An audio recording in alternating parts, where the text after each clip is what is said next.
Hello everyone, myself Khan Rukhsana Abdurrahman from Mahatma Gandhi Vidya Mandir, Loknathi Venkat Rao Hire, Arts, Science and Commerce College. I am studying in MSc second year and today I will discuss about route of drug administration. First of all, we must know what is drug.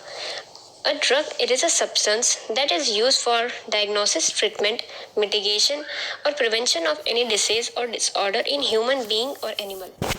In today's world of medicine, drugs are available in varied form.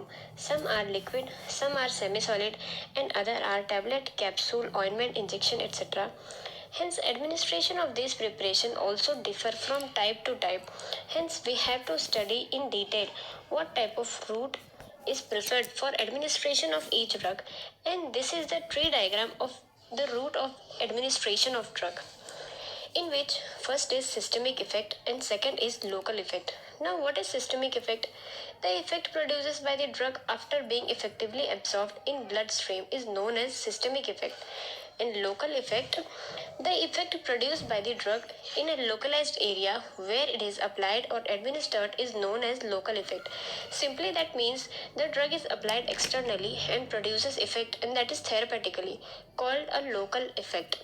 Examples are ointment, emulsion, lotion, oil, etc. There are two types of systemic effect. First is internal and second is parenteral.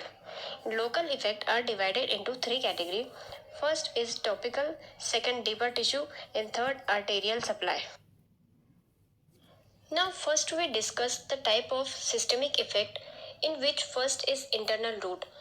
Now what is internal route? Internal route, that means the drug is directly absorbed in gastrointestinal tract and having three category: oral route, sublingual route and rectal route, and I will explain one by one. First is oral route. In this route of administration, the drug, whether liquid or solid preparation, is placed in the mouth cavity and is swallowed along with the drink such as water and milk, etc. after the absorption of drug takes place in the intestine. And there are various advantages and disadvantages of this route. And the advantages are: it is cheap as compared to parenteral route. It is convenient, can be self-administered and pain-free, easy to take. Administration take place along the whole GI tract.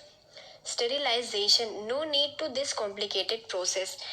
And the advantages of this route are: it cannot be used in case of unconscious and incooperative patient. And second one is, one set of action is 3 to 4 hour. Thus, this route cannot be used in clinical emergencies.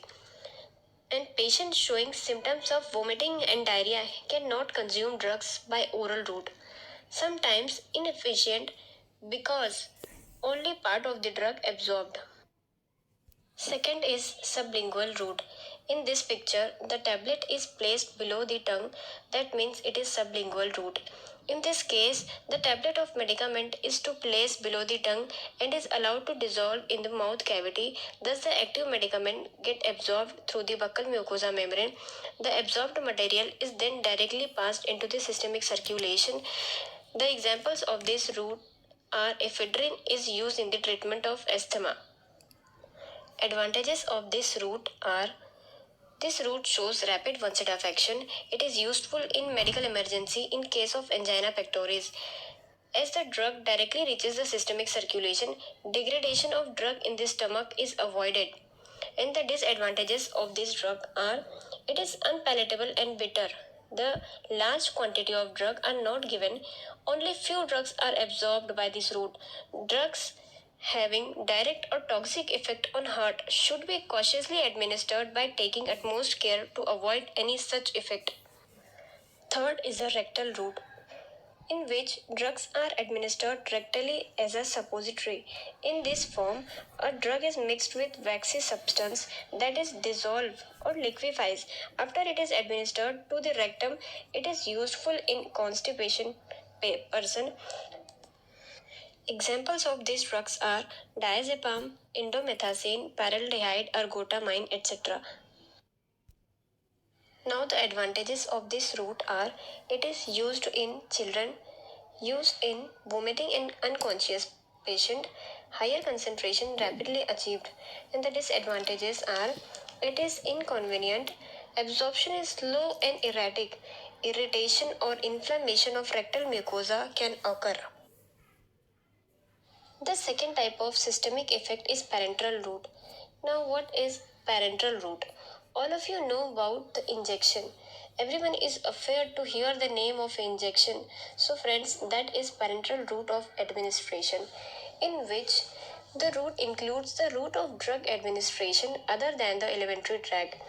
In this route, a drug in the form of solution or suspension is either injected in the body with the help of hollow needle and syringe, or in some cases, in the form of vapor or fine droplets. Drugs are inhaled in the respiratory tract.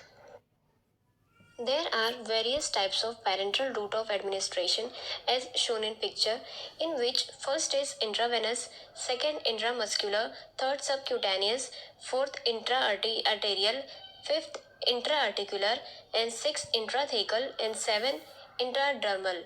And I will explain one by one. Intravenous route of injection. In this case, the drug is injected directly into the vein. By this route, the drug produces rapid action and desired blood concentration of the drug is obtained by a definite dose. Drugs should not be injected into the bloodstream unless it is specifically indicated to do so. The advantages of intravenous route are the onset of action of drug is very rapid, hence this route is effective in emergency cases. The approximate time for onset of action is found to be 15 seconds. Large quantity of drug can be administered by this route, hence it is useful for administration of normal saline solution. The desired blood concentration of drug can be obtained accurately and immediately, which is not possible to achieve by any other route. And the disadvantages of this route is at most care is to be taken is to see that the needle is inserted into the vein and drug is not leaking out from the site of injection. If the drug leak out, if in case of if causes abscesses formation and irritation around the site of injection. Speed of drug entering into the vein must be cautiously controlled and maintained.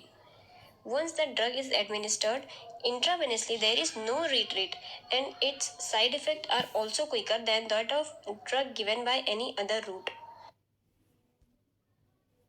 Second is intramuscular injection. In simple words, the drug is injected into the muscle tissue is intramuscular injection, in which it includes soluble substance, mild irritant, suspension and colloids. The volume of injection should be up to 10 ml. The absorption is fairly uniform and even rapid as compared to subcutaneous injection. Third is a subcutaneous injection. In case of subcutaneous route, drugs are injected below the skin. Only non-irritant substance can be injected by this route. There is slow absorption of drugs in this route as compared to intravenous and intramuscular injection.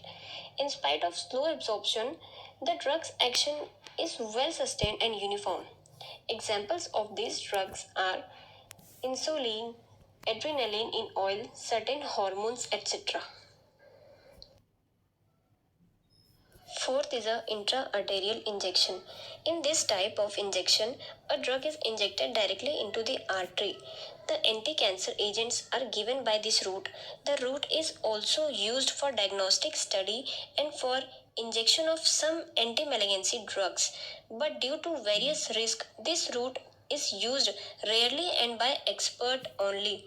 The drug inserted may produce sudden high concentration of drug in the arterial blood and hence may be harmful locally or prove fatal for the tissue.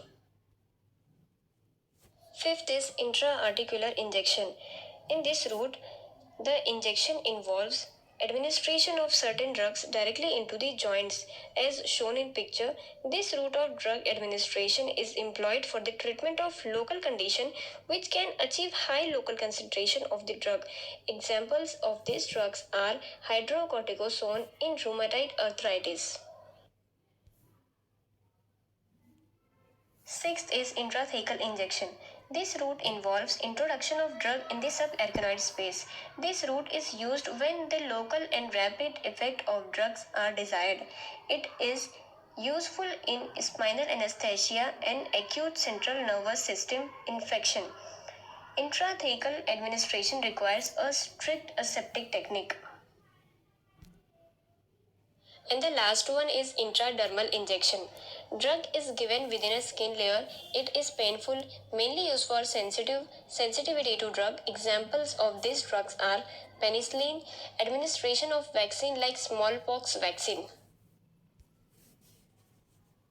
It is the second type of parenteral route of administration and it is transdermal. Absorption of drug through the skin and the blood level is stable in this route. Drug must be potent or patch become too large. Another type of parenteral route is inhalation. In this case, drugs are either administered as aerosol system or in vapor form or in the form of mist and can be administered in the form of smoke as gases. Examples of these drugs are carbon dioxide as general anesthetic, adrenaline as spray in bronchial asthma. Thank you for watching this video.